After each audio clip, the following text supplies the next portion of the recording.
सबसे पहले सीखो कंप्यूटर में राइटिंग का सेकंड पार्ट है ये।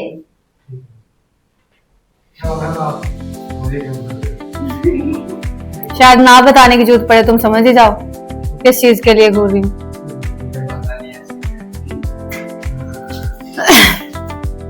ऐसे का मतलब है जो हमारी पीटी है, पीटी का जो राइटिंग हमारा सेकंड पार्ट आता है स्पीकिंग के बाद, उसमें जो हमारा फर्स्ट ही होता है, एक तुम करते हो समराइज रिटन टेक्स्ट, जिसमें आपको 10 मिनट मिलती है, आपको 3 लाइनों की एक समरी बनानी होती है।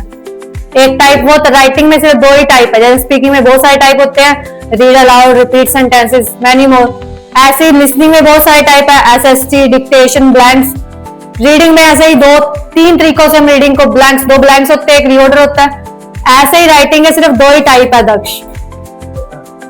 हाँ कोई ना, बहुत अच्छी बात है, दोबारा बता रही हूँ रिवीजन के लिए। पहला है हमारा SWT, समराइज रिटन टेक्स्ट, जिसमें आपको एक समरी बनानी है 10 मिनट के अंदर। लेकिन आज हम डिस्कस करेंगे ब्रीफली अपने राइट एंड एस्से के बारे में। राइट एंड एस्से का मतलब क्या है, सबसे पहले यही समझ लो। आपको एक जनरल टॉपिक कोई भी दे दिया जाएगा, कोई भी XYZ टॉपिक हो सकता है, वो आपका प्रोफेशनलिज्म से टॉपिक हो सकता है, आपके जर्नल लाइफ से रिलेटेड हो सकता है, कल्चर से रिलेटेड हो सकता है, एजुकेशन से रिलेटेड हो सकता है, टेक्नोलॉजी से रिलेटेड हो सकता है, पोल्यूशन से, एटमॉस्फेयर से रिलेटेड हो सकता है। मतलब कहने का भाव है कुछ भी टॉपिक आ सकता है। समझ में आई बात? किसी भी प्रकार से वो आपकी सोच को और आपके सेंटेंस स्ट्रक्चर को चेक करने के लिए टॉपिक दे सकते हैं। समझ में आई बात? यहाँ पे वो ये चीज नहीं देखना चाह रहे, दोबारा एक चीज क्लियर कर दूं कि उन्होंने टॉपिक दे दिया कि आजकल डाइवर्स रेट बहुत ज्यादा हो रहे हैं, उसके पीछे आपके खुद के क्या कारण है। तो वहां पे ये सोचने की बजाय कि हम तो विवाहित नहीं है, हमें क्या डाइवर्स रेट का पता, उनको इस चीज से मतलब नहीं है कि कितने अच्छे आइडिया लिख रहे हो। अगेन आई एम स्पीकिंग, उनको इस चीज से मतलब नहीं है कितने अच्छे आइडियाज लिख रहे हो, उनको इस चीज से मतलब है आपका जो सेंटेंस स्ट्रक्चर है प्लस कोहिरेंस है वो कितना रेलेवेंट है। सेंटेंस का मतलब आप कितने बढ़िया तरीके से सेंटेंस लिख रहे हो। समझ में आई बात? कोहेरेंस मतलब कि बिल्कुल जैसे कि आई एम गो, बिल्कुल छोटे छोटे वाक्य ना लिख के मिला के एक बड़ा सेंटेंस लिख रहे हो। समझ में आई बात? वो सिर्फ इन 2 के साथ एक तीसरी चीज होती है हमारी ग्रामर। उन सब 3 चीजों को चेक करने के लिए वास्ते देते हैं। समझ में आई बात? पहली क्या है, सेंटेंस फॉर्मेशन। दूसरा क्या है, आप कितने अच्छे से सेंटेंस को डेवलप कर रहे हो। और तीसरा क्या है हमारे पास, ग्रामर। जो ग्रामर के मार्क्स हैं वो बहुत कम होते हैं। आइल्स की टास्क 2 में ग्रामर को सबसे ज्यादा, आइल्स का टास्क 2 और पीटी का राइट एंड एस्से सेम है, टाइप्स में सेम है, लिखने के तरीके में सेम है, सिर्फ डिफरेंस है चेकिंग क्राइटेरिया में। और वो भी सिर्फ एक जगह रिलैक्सेशन है ग्रामर के पार्ट में। हमारे पास अभी तक पियर्सन ने छूट दे रखी है कि छोटी मोटी गलतियां हम ग्रामर में कर सकते हैं, वी कैन अवॉइड इट, वो उनको अवॉइड कर देगा। समझ में आई बात? बताओ, दोहराओ फटाफट मेरे साथ, दोहराओ करो ताकि तुम्हारी जुबान पे चढ़ जाए। क्या क्या 3 चीजें चेक करती है? हाँ सभी एक साथ बोल लो। हाँ, तीसरी क्या चीज है? अब सबसे पहले एक एस्से को लिखने के लिए सबसे जो जरूरी मेन चीज क्या है? पहली चीज है हमारी अंडरस्टैंडिंग। अंडरस्टैंडिंग किस चीज की?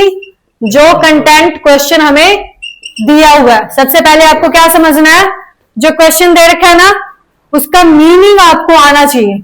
क्योंकि देखो, जब तक मैं आपसे, अब जैसे मैंने क्वेश्चन पूछा था how may I address you, जब तक आपको उस क्वेश्चन का मीनिंग नहीं समझ में आएगा तो आंसर आप गलत ही दोगे। तभी रहते ना, I am from, like my address is cole, whatever XYZ it is, क्योंकि मुझे मीनिंग नहीं पता था, रियल मीनिंग नहीं पता था।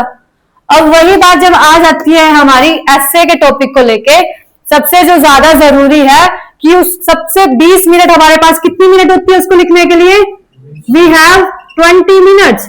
तो 20 मिनट्स में हम टाइम को डिवाइड कर देते हैं। पहली 5 मिनट हम सिर्फ और सिर्फ क्वेश्चन को सबसे पहले समझने में, अंडरस्टैंड करने में, और प्लस इन्हीं 5 में से माइनस कर दो 3 मिनट समझने में, ठीक है। 2 मिनट आप लगाओगे आइडियाज जो मैं क्लास में डिस्कस करती हूं उनको रिकॉल करने में। समझ में आई बात? आइल्स के बच्चे हैं तो जनरेट करने में लगाते हैं, पीटी के बच्चे हैं तो आपको इतना मोटिवेशन नहीं लेना क्योंकि टीचर करवा रहे हैं क्लास में, तो आपको सिर्फ रिकॉल मतलब याद करने हैं वो आइडियाज जो अब तक 2 ऐसे की करवा चुकी, तीसरे का आज करवाने वाली हूं। जब तक आइडियाज याद नहीं होंगे भूल के भी ऐसे स्टार्ट मत कर देना, वरना घास मच जाएगा, ना ही एक याद आएगा दूसरा भी भूल जाओगे। तो डिवाइड कर लो 20 में से 5 मिनट, 3 मिनट समझने के मीनिंग को, कि गलत आंसर देने से कई गुना बेटर है कि समझ के आंसर देना। समझ में आई बात? और दूसरी चीज है आइडियाज को रिकॉल करना। Got it? बचती है 15 मिनट हर दिन, जब तक टाइपिंग स्पीड आपकी 20 से 17 से 16 पे नहीं आ जाती। चेक करो, हर दिन ऐसे टाइप करो, आते ही जब नाम जप के बाद आज तक आप स्पीकिंग कर रहे हो, कल से आपका फॉर्मेट चेंज होकर राइटिंग में जा रहा है, क्योंकि ऐसे नहीं कर पा रहे, टाइप करने का समय नहीं मिल पा रहा तुम इतना। तो कल से पहले ऐसे कि जब तक, चाहे वो एक, बहुत अच्छी बात है यदि 1 हफ्ते में हो जाती है तो, बहुत अच्छी बात है 3 दिन में हो जाती है तो, कोई ज्यादा बुरी बात नहीं है यदि 15 दिन में होती है तो। समझ में आई बात? परंतु जब तक आप अपनी टाइपिंग स्पीड को 15 में से 13 मिनट पे नहीं लेके आए, क्योंकि 5 मिनट तो हमने सोचने समझने और आइडिया याद करने में लगा दिए, बाकी की 15 से जो 13 मिनट है, जो 2 मिनट जब तक नहीं बचती, जब जरूरी है 2 मिनट को बचाना, बताती हूँ क्यों। जब तक पहले कोशिश करनी है, जब तक 2 मिनट नहीं बचती टाइप करते रहो हर दिन, ये नहीं कि एक ही टाइप को करते रहो बार बार, वो तो बोरिंग प्रोसेस होगा, टेक्नोलॉजी के साथ आप नहीं चल सकते एक साथ में। आज कर लिया, मान लो आज 20-21 मिनट में हुआ, कल 20 भी होगा, परसों 19 भी होगा, धीरे धीरे करके शायद किसी की टाइपिंग स्पीड बहुत तेज है वो 1 दिन में भी कर लेता है, किसी की थोड़ी लेट है, प्रोसेसर थोड़ा स्लो चलता है तो थोड़े लेट भी हो जाएगा। अब ये 2 मिनट क्यों करनी है, ये बड़ी सीक्रेट की पॉइंट्स हैं, जिस तरीके से जो मैथड में आप सबको बताने वाली हूँ। ये 2 मिनट आपको बचानी है प्रूफ रीडिंग की। यही हम गलती करते हैं, जो हमारे एस्से में नंबर नहीं आ रहे ना आजकल, ना आने का रीजन ये है कि हम प्रूफ रीडिंग नहीं करते। प्रूफ रीडिंग का मतलब क्या है? आपने जो आइडियाज लिखे, जो टेम्पलेट आपने ऐड करी, प्रूफ रीडिंग के दौरान क्या चेक करोगे? 2 मिनट है, 120 सेकंड है आपके पास, हर एक सेकंड में हर वर्ड को, एक वर्ड के ऊपर 1 सेकंड लगाओगे, 120 के करीब आपके वर्ड्स होंगे टेम्पलेट में। सबसे पहले अपने टेम्पलेट के वर्ड को चेकआउट करोगे फटाफट, कि क्योंकि गलती कहां पे करते हैं अक्सर हम टेम्पलेट में।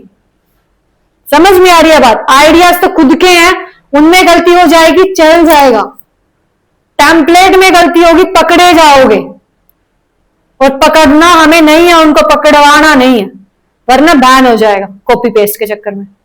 समझ में आई बात? क्योंकि हमारी टेम्पलेट बैन है। समझ में आ रहा है?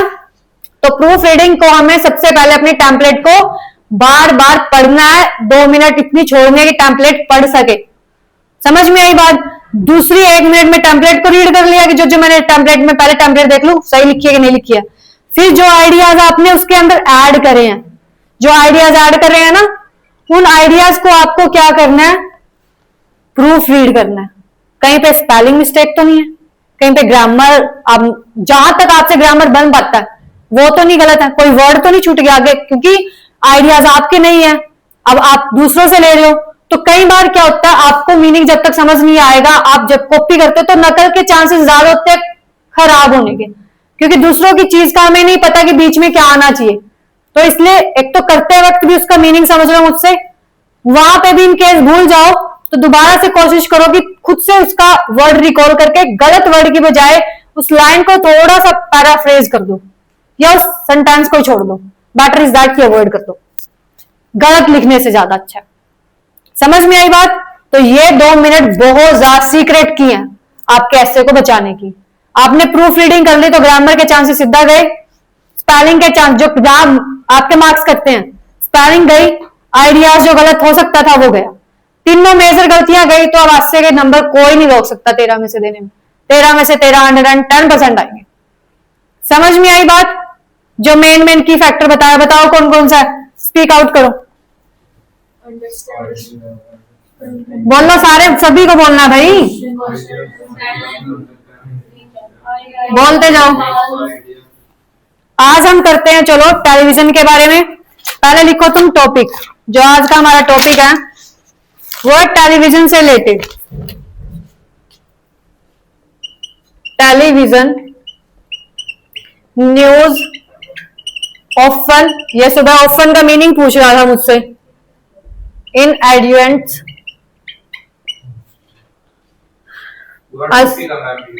हाँ ये साथ के साथ लिखते जाओ अपनी नोटबुक में। हाँ ऑफन का मीनिंग पूछ रही थी सुबह, आप पूछ रहे थे। हाँ आम तौर पे। Conflict, disaster and in AUDENTS, कोई ना आप लिख देती हूँ। नहीं सही कह रहा है वो, क्योंकि आपको समझ नहीं आ रहा तो फिर दूसरों को भी नहीं आ रहा।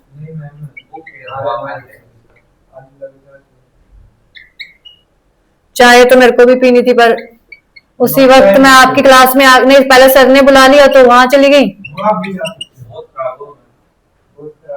मुझे पता है, पर सबसे ज्यादा मैं ही पीती हूँ, because I am addicted of T.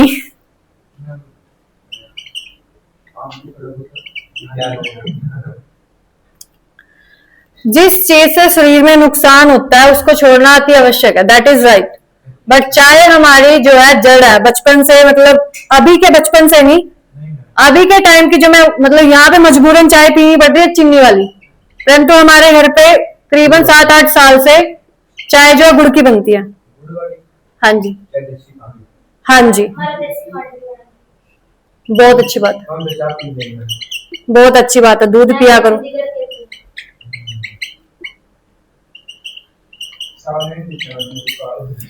Weather TV बोलना नहीं है बस, अब TV news should, same topic आया हुआ था ये, मैंने चेक नहीं किया कि वीकली में आया हुआ है कि नहीं आया हुआ है, पर पेपर में आया हुआ था।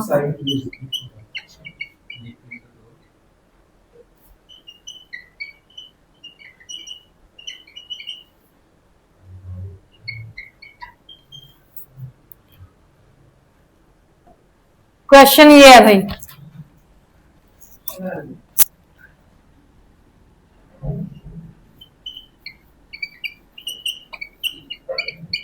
हाँ ये क्वेश्चन है। हाँ जी, वेदर का भी नहीं, भी कल बताया था। वो वाला मौसम वाला नहीं है ये, कल बताया था। और का सिनोनिम होता है या ये या वो, ना इधर ना ये ना वो, बताया था ना कल। Strike, STRIKE। टॉपिक है television news often in advents us with stories of conflict, disaster, between good and bad news, bad news. Do you agree or disagree with this statement?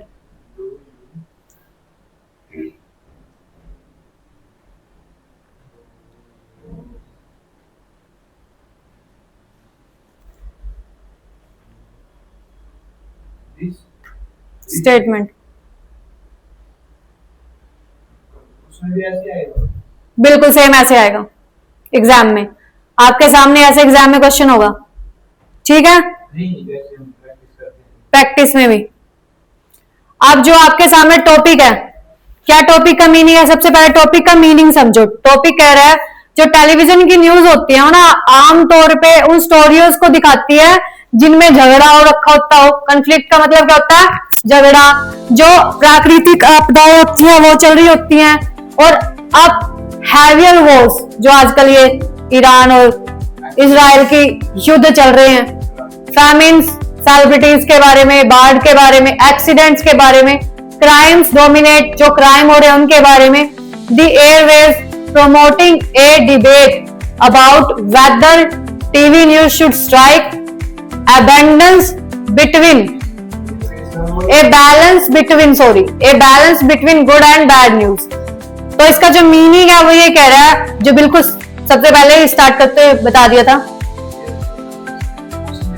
हाँ, एयर वेव, हवाओं का जो wave है, लहरें हैं। अब इन्होंने कहा जो टॉपिक है कि आपने देखा भी होगा जितने भी न्यूज चैनल है, जितने भी रिपोर्टर हैं, वो ज्यादातर इन्हीं मुद्दों पे बात करते हैं। किसी चैनल को खोल लो, इंटरनेशनल या नेशनल, वो ज्यादातर इन्हीं मुद्दे इनके पास गिने चुने, आज इसका रेप हो गया, आज इसका मर्डर हो गया, आज यहाँ पे इस पॉलिटिशियन ने ये कर दिया, आज ये हो गया, या आज यहाँ पे जंग होगी। उनके पास कोई और मुद्दा नहीं। इससे क्या हो, जैसा कंटेंट, जैसा सोच रखोगे ऐसा बनोगे, जैसा देखोगे ऐसा अंदर आएगा।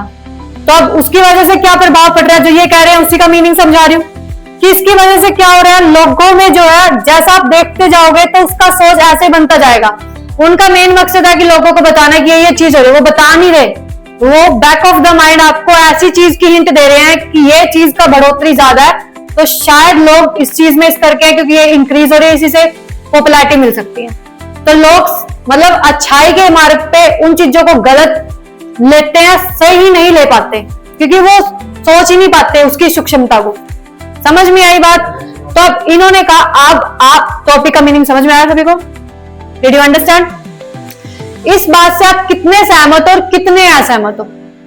क्वेश्चन ये है, आप इस बात से कितने सहमत हो और कितने असहमत हो?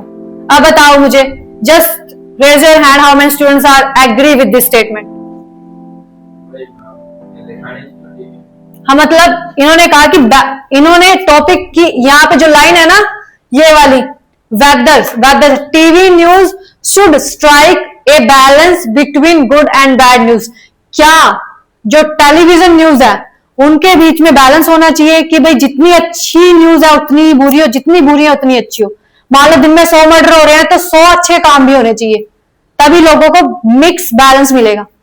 तो आप इस स्टेटमेंट के साथ सहमत हो कि नहीं? एग्जैक्टली हम बैलेंस में ही चल सकते हैं। अब सारा दिन बुरी बुरी बुरी चीज देखेंगे तो बुरा माइंड हो जाएगा, और अच्छा अच्छा देखेंगे तो अच्छे ही हो जाएंगे। समझ में आई बात? वही बहती नदी बन जाओगे जो समुद्र में मिलेगी, वरना तालाब बन जाओगे सारा दिन गंदगी देखोगे तो। अंडरस्टूड? तो अब जब हमें पता चल गया कि हम सीधा सीधा क्या जा रहे हैं और कौन सा एग्री जा रहे हैं, फुल्ली एग्री जा रहे हैं। समझ में आई बात? क्योंकि बैलेंस होना जरूरी है लाइफ में भी, न्यूज में भी, हर चीज में। Got it? तो पहली चीज हमारी जो क्लियर होगी सबसे पहले, जो हम 5 मिनट देने वाले थे, अभी 20 मान लो ये ऐसे स्टार्ट हो गया, तो 5 मिनट सबसे पहले हमने मीनिंग समझ लिया 2-3 मिनट के अंदर। उसके बाद हमें डिसाइड करना है कि सबसे पहले डिसाइड क्या करना है, हमारा टाइप कौन सा है। टाइप कौन सा है? एग्री और डिसएग्री वाला। और गए क्या है हम? Fully agree. तो एक जो हमारी मेन थीसिस कहां से स्टार्ट होती है? टाइप से।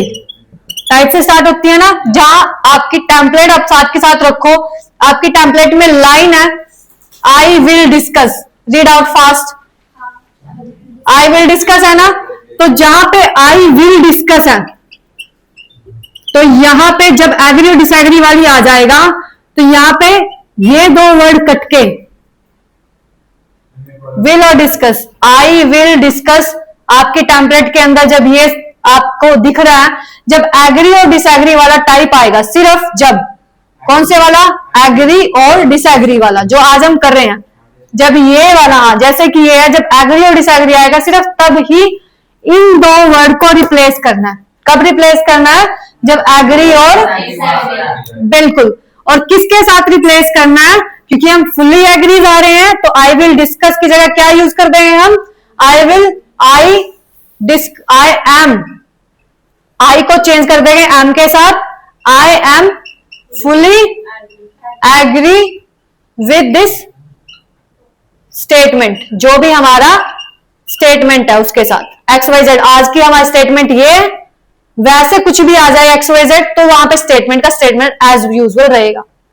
तो क्या चेंज किया जाए? आई विल डिस्कस की जगह पे fully, I am fully agree with this. समझ में आई बात? लेकिन अब एक छोटी सी सूक्ष्म चीज बताती हूँ, ग्रामेटिकल रूल में हमारा जो आई के बाद एम वाला प्रोसेस है, 99% ट्रेनर्स जो है, सच्चाई के साथ कह रही हूं कि एम नहीं आता। परंतु यदि आप लिख भी दे देते हो, पीटी इस चीज को इतना बड़ा इशू नहीं मानती।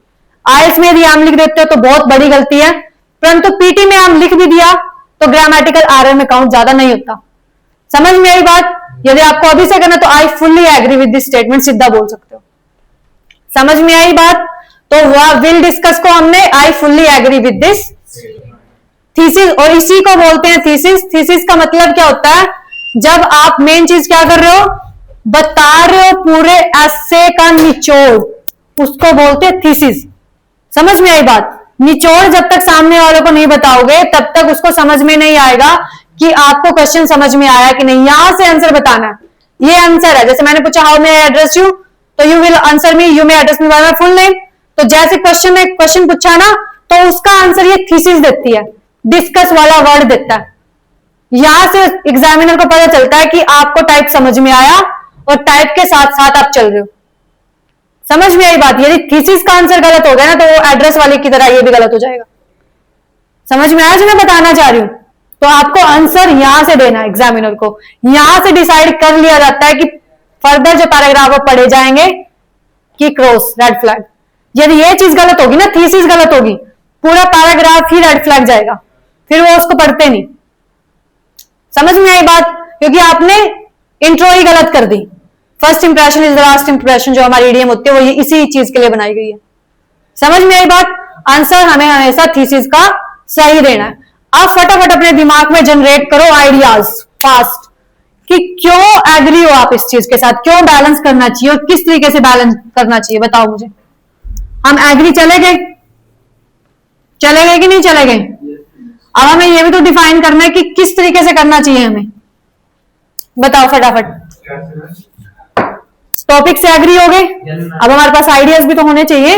हमने कह दिया कि हाँ बैलेंस होना चाहिए भाई, तो किस तरीके से बैलेंस होना चाहिए उस एग्री के। मान लो मैं आपसे पूछती हूँ कि आपको बाहर जाना है, तो आप कहते हो हाँ मुझे बाहर जाना, आप एग्री हो गए मेरी बात से। तो अब आप मुझे बताओगे ना, पूछो क्यों जाना है, तो बताओगे ना कमाने के लिए जाना, पढ़ने के लिए जाना, रहने के लिए जाना। समझ में आई बात? तो वो कारण सोचो क्यों हो सकते हैं। एग्री है तो क्यों है, क्यों होना चाहिए? पता लगता है क्या हो रहा है। हाँ, तो बैलेंस कैसे? कारण, हाँ देखते जाओ, कारण देखते जाओ, सोचते जाओ क्या क्या कारण हो सकते हैं। पहला कारण हो सकता है हमारा जैसा एक्सीडेंट हुआ, किस वजह से हुआ? ज्यादा बुरी चीजें की तरफ नहीं जाओगे, अच्छे भी होंगे बुरे भी होंगे। Very good. रम्या? मैम अगर बैड चीज देखेंगे तो मतलब कुप्रभाव पड़ेगा, बैड इंपैक्ट पड़ेगा। तो पहला हम लिखेंगे इमोशनल वेलबींग। सबसे पहले क्या चीज होगी, आप इमोशनली तौर पे सिर्फ बुरी चीजों को ही कंज्यूम नहीं करोगे। यदि बैलेंस होगा तो आप जितनी अच्छी चीजें देखोगे उतनी ही बुरी चीजें देखोगे, तो आपका क्या बैलेंस बन जाएगा, इमोशनली वेलबींग। आपका दिमाग चुस्त तंदुरुस्त रहेगा, कुशल मंगल रहेगा। जितना गलत सुना था उतना ही सही भी सुन लिया, तो आपकी मेंटालिटी जब गलत जाती, गलत सुन सुन के वो बीच में आ जाती है। यदि 10 क्राइम करने वाले हैं तो 10 बचाने वाले भी हैं। निराश हताश नहीं हो सकते आप। समझ में आई बात? पहला कारण समझ में आ गया कि आप इमोशनली तौर पे बड़े मजबूत बन जाओगे। ये भी कैसे काम जैसा एक्सीडेंट होते हैं, उससे पता लगता है। हाँ, दूसरी चीज जो है, हम अवेयर हो जाते हैं। किस चीज से? जैसे अवेयरनेस किस चीज से आ जाती है? Awareness about positive and negative impact of life.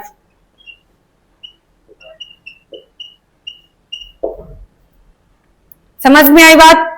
कि अवेयरनेस कैसे? अब 10 बंदों ने, वही हिंदी में बता रही थी, 10 बंदों ने गलत पॉजिटिव, जो 10 बंदों ने 10 बंदों की सुरक्षा की, रेस्क्यू किया 10 बंदों को। जैसे बाढ़ में कोई फंस रहे हैं, तूफान में कोई अटके हुए हैं, कहीं कोई किसी मरीज की 10 बंदों की एक्सीडेंट हो रखा है रोड पे, उसको उठा के ले गए। तो आपने देखा 10 लोगों ने किस तरीके से पब्लिक की सहायता करी, तो पॉजिटिव सीख लिया आपने 10। उसी वक्त आपने 10 नेगेटिव चीजें भी देख ली कि ये चीज करने से, आपने जैसे एग्जांपल दिया हेलमेट ना पहनने से एक्सीडेंट हो गया, तो आप उस चीज से अवेयर हो गए कि यदि मैं हेलमेट डालता तो शायद वो बच जाता, या मैं नेक्स्ट टाइम के लिए ये चीज ना करूं। एग्जैक्टली। तीसरी चीज क्या है, अब एयर वेव्स जैसे हम बता रहे हैं, वेदर जब हम प्रेडिक्शन कर रहे हैं, फोरकास्टिंग कर रहे हैं, तो फोरकास्टिंग का सबसे फायदा उसमें भी बैलेंस होना चाहिए। फोरकास्टिंग में बैलेंस कैसे होना चाहिए?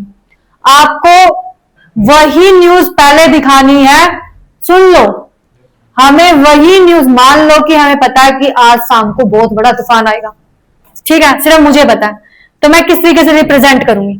मेरा रिप्रेजेंट का तरीका होगा, सबसे पहले आप यदि मेरे सामने हो गया एज अ पब्लिक, तो मैं अनाउंस करूंगी रेडियो टेलीविजन पे कि आपको आज शाम तक सभी को अपने घरों के दरवाजे बंद करते हुए, अपने सामानों को व्यवस्थित करते हुए ये प्रोटेक्शन यूज करने हैं, क्योंकि पहले मैंने यूज करे प्रोटेक्शन, अब तक आपको बताया नहीं क्योंकि यदि मैंने एकदम से आपको एक्सीडेंट्स के बारे में या किसी बड़ी आपदा के बारे में बता दिया, तो ह्यूमन साइकोलॉजी है, वो आपका दिमाग एकदम से हम घबरा भी, हमारी पिस्टल धर दे सर पे तो हम घबरा जाएंगे, क्योंकि वो उस वक्त नहीं पता, हमें अचानक डर को पैदा कर देता है। तो डर की वजह से क्या होगा? जो व्यवस्था बिना बताए कर सकते थे ना, जितनी, उसके पीछे मैं अब तक रीजन नहीं दूंगी कि शाम को तूफान आएगा, क्योंकि कुछ सरकारी नियम है, इस करके सभी के ऊपर नियम लागू होता है, वरना आपको बैन कर दिया जाएगा, निष्कासित कर दिया जाएगा। पुलिस सभी जगह पेट्रोलिंग कर रही है कि मुझे सभी के घर 4 बजे तक बंद दिखने चाहिए। तो सभी डर के मामले में अब तक वो वाला डर नहीं पैदा हो रहा, अभी डर है सिर्फ पुलिस का। लेकिन यदि जब मौत का बंदे को डर लग जाता है ना, तो वो सारे काम धंधा को छोड़ देता है। समझ में आई बात? तो वही चीज है, फोरकास्टिंग में बैलेंस कैसे होगा कि आपको पता है कि आज शाम को फ्लड आने वाली है, आज शाम को डिजास्टर होने वाला, बहुत बड़ा तूफान आने वाला है, तो आप क्या करोगे उसके अंदर? बैलेंस। आप सबसे पहले प्रिकॉशन बताओगे पब्लिक को, ताकि उनको अब तक पता ना चले, क्योंकि आपके हाथ में है सिस्टम सारा। आप पहले लोगों को अवेयर करोगे कि भाई ये चीज कर सकते हैं, बाद में जब वो व्यवस्थाएं बना ले, फिर 3 बजे, जब 4 बजे आने वाली है घटना, तो आप 3 बजे अनाउंस करोगे, जब सबने लॉक कर लिया हो। अब लॉक कर लिया, सारी व्यवस्था कर लिया, तब उनको बताओगे तो इतना ज्यादा बुरा प्रभाव नहीं पड़ेगा। समझ में आई बात? तो वही चीज यहाँ पे, forecasting balance is very important, is very significant. Significant का मतलब बताया था सुबह, क्या होता है? For awaring and mitigating.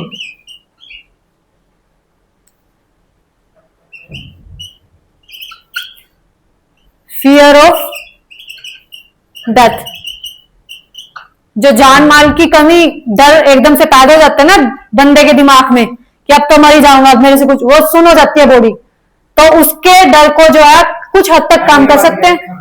हाँ, MITIGATING,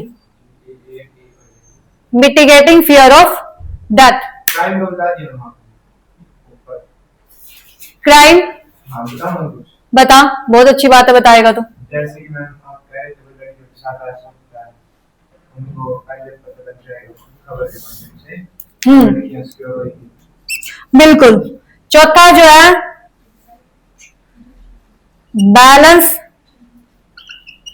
also help to aware specially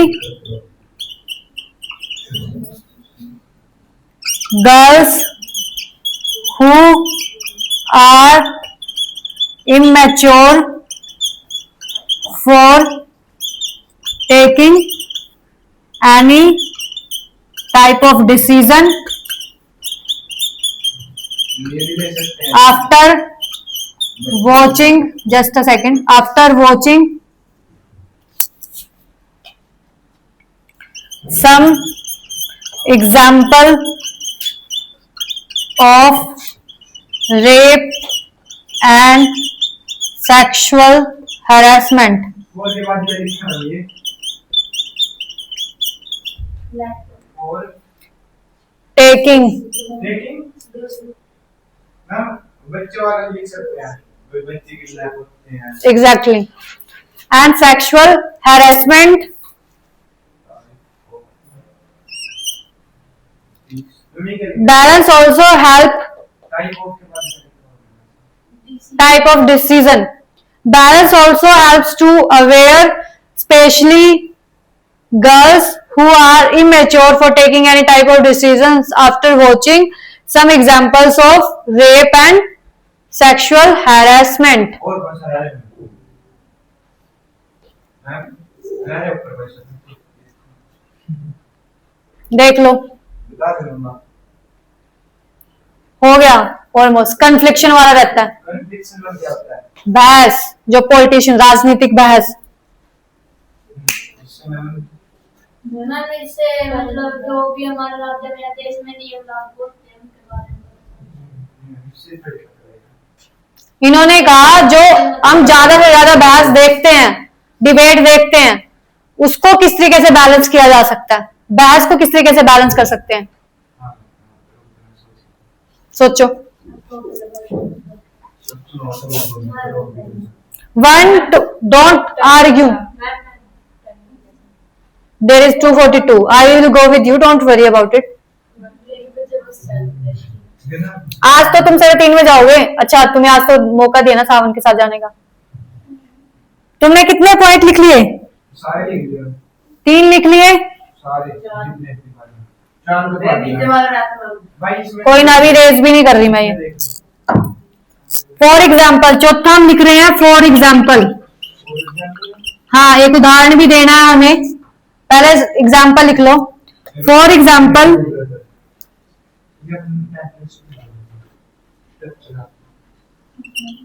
the English newspaper, the Times of India has, सुबह रिवील्ड का मतलब बताया था, क्या होता है रिवील का मतलब? आगे रखना या उसकी प्रस्तुत करना चाहिए, बातें सीक्रेट्स करना, खुलासा करना सीक्रेट्स का। Balance between good and bad news impacted positively mostly in upbringing of young generation.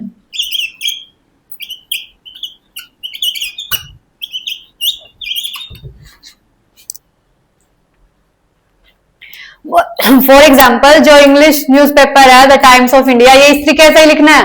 English का ई बड़ा जाएगा, न्यूज का एन छोटा जाएगा, कभी न्यूज का भी बड़ा कर लो, पेपर का भी पी छोटा ही जाएगा, पर यहाँ पे कोमा जाएगा टाइप करते हुए भी। द टाइम्स ऑफ इंडिया बताऊंगी कैसे वहां पे टाइप करना comma. Has revealed that balance between good and bad news impacted positively mostly in upbringing of young generation. It means कि जो इंग्लिश न्यूज़पेपर हमारा द टाइम्स ऑफ इंडिया, उसने reveal किया है कि जब हम बैलेंस करते हैं, अच्छी और बुरी न्यूज़ों दोनों का समावेश करते हैं, तो उसकी वजह से एक बहुत अच्छा प्रभाव दिखा है हमारी युवा जनरेशन पे, उनके अंदर बहुत सुधार मिला। समझ में आई बात? हाँ जी बोलो। ये तो हुआ ना, जैसे कि 12th में था ये वाली चीज, हाँ, वो रिपोर्ट के फॉर्म में था, यहाँ पे आपको एग्जाम्पल के तौर पे याद करना। समझ में आया? तो आज हमने तीनों सेंटेंस लिखे, ठीक है। पहला इमोशनल वेलबींग वाला, लेकिन उसका सिर्फ कीवर्ड लिखा है, सेंटेंस नहीं लिखा। पहला लिखा कि इमोशनली आप मैच्योर हो जाओगे। दूसरा कौन सा लिखा है? दूसरा वो हाँ, तीसरा क्या लिखा है? फोरकास्टिंग वाला। और चौथा हमने एग्जाम्पल। समझ में आई बात? फोर्थ एग्जाम्पल,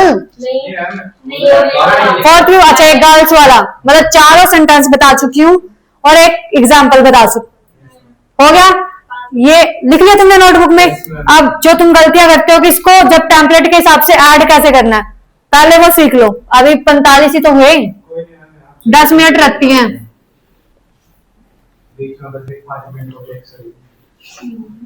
देखो फटाफट टेम्पलेट खोल लो अपनी फटाफट से।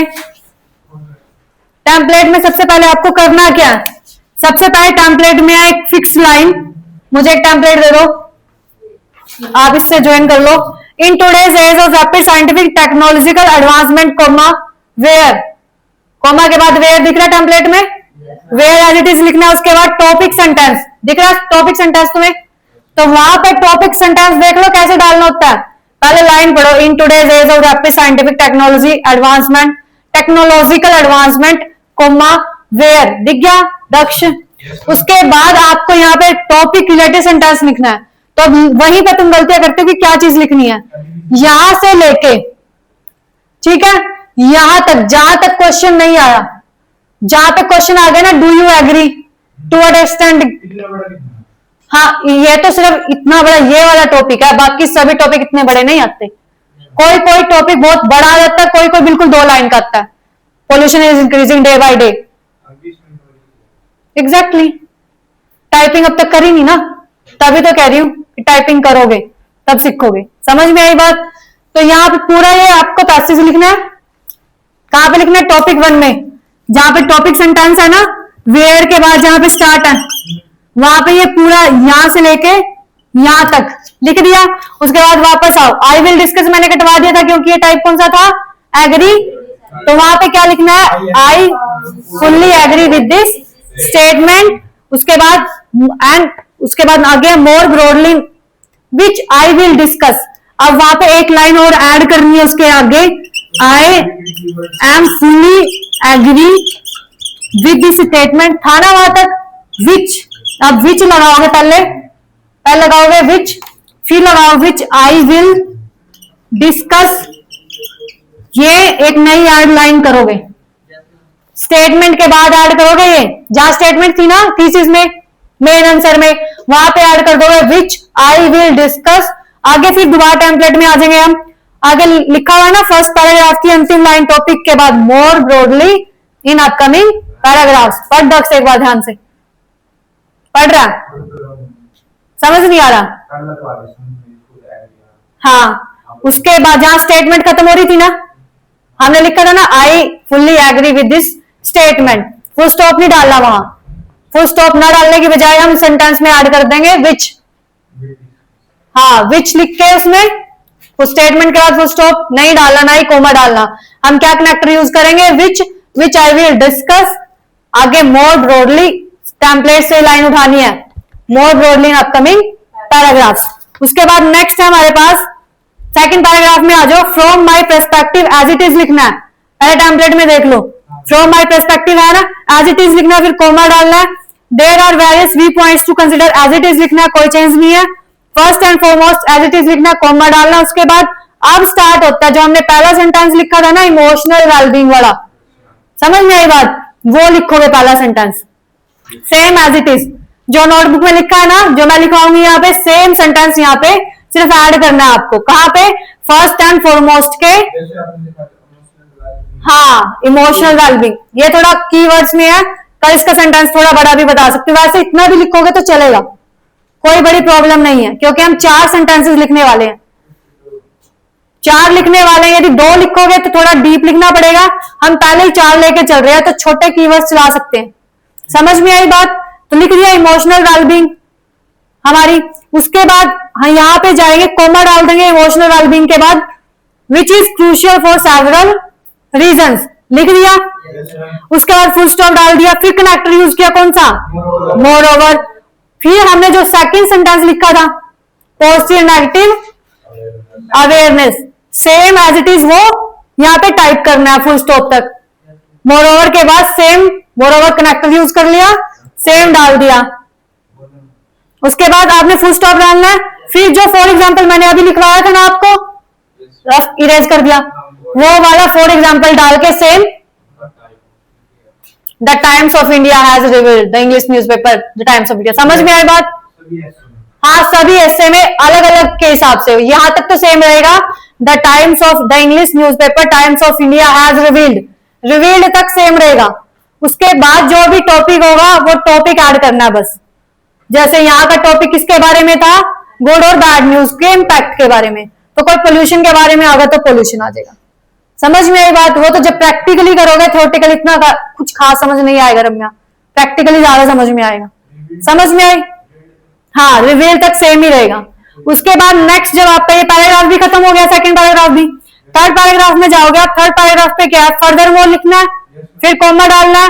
टॉपिक जो तीसरा टॉपिक रिलेटेड सेंटेंस करा था हमने, फोरकास्टिंग वाला, जो दक्ष ने बताया था, वेरी गुड। वो फोरकास्टिंग बैलेंस वाला कर देंगे, same as it is, full stop डाल देंगे। फिर चौथा हमने गर्ल के ऊपर लिखा था, गर्ल्स के ऊपर स्पेशली लिखा था, लड़कियों के ऊपर। हाँ, वो इम्पैक्ट वाला हमने डाला था, ब्रिंगिंग वाला। तो कुछ नहीं डालना, फर्दर मोर के बाद कॉमा है ना, टॉपिक टॉपिक कुछ नहीं डालना, इसका मेन मकसद है। हाँ, कॉमा डाल दिया। हाँ, जब फुल स्टॉप। हाँ, उसके बाद चौथा कनेक्टर लगेगा यहाँ पे। यहाँ पे कनेक्टर लगेगा, या तो लगाओ एडिशनली, या तो लगा सकते हो एडिशनली, ठीक है। यहाँ पे या लगा सकते हो इन एडिशन टू दिस।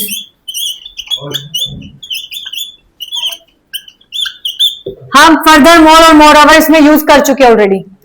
समझ में आई बात? तो उसके बाद हाँ, इन दोनों में से आपकी चॉइस, एडिशनली या इन एडिशन टू दिस, दोनों में से क्या बताती हूँ, पहले सुन तो ले। जब जैसे ये लगाओगे कॉमा डाल के, जो आपने चौथा सेंटेंस लिखा था ना गर्ल्स के ऊपर, वो डाल दोगे। समझ में आई बात? Got it? उसके बाद हैंड्स डालोगे, हैंड्स फुल स्टॉप के बाद, चौथा सेंटेंस पूरा होने के बाद फुल स्टॉप आ गया, तभी कह रही थी रुक जाओ 2 मिनट। अब हैंड्स आ गया, एज इट इज हैंड्स रखोगे, कॉमा डालोगे हैंड्स के बाद, जो same line, it is apparent that, यहां तक। उसके बाद क्या लिखना है? अपेरेंट दैट तक सेम जाएगा रम्या। समझ में आ रही है बात? सेम टाइप करना है। उसके बाद टॉपिक रिलेटेड कीवर्ड्स और फ्रेज, यहाँ पे आपको टॉपिक क्या था हमारा? गुड और balance between good and bad news, तो यही टॉपिक सेम जाएगा, balance between good and bad news are paramount for future generation, as it is type कर दिया। सिद्धांत में चलते हैं। टेकिंग दिस पॉइंट इनटू, ये हमारा कंक्लूजन, इंट्रोडक्शन कंक्लूजन बहुत अहम होता है। Taking this point into consideration from a comma, जहां जहां कॉमा वहां पे कॉमा डाल लोगे। समझ में आ रही है बात?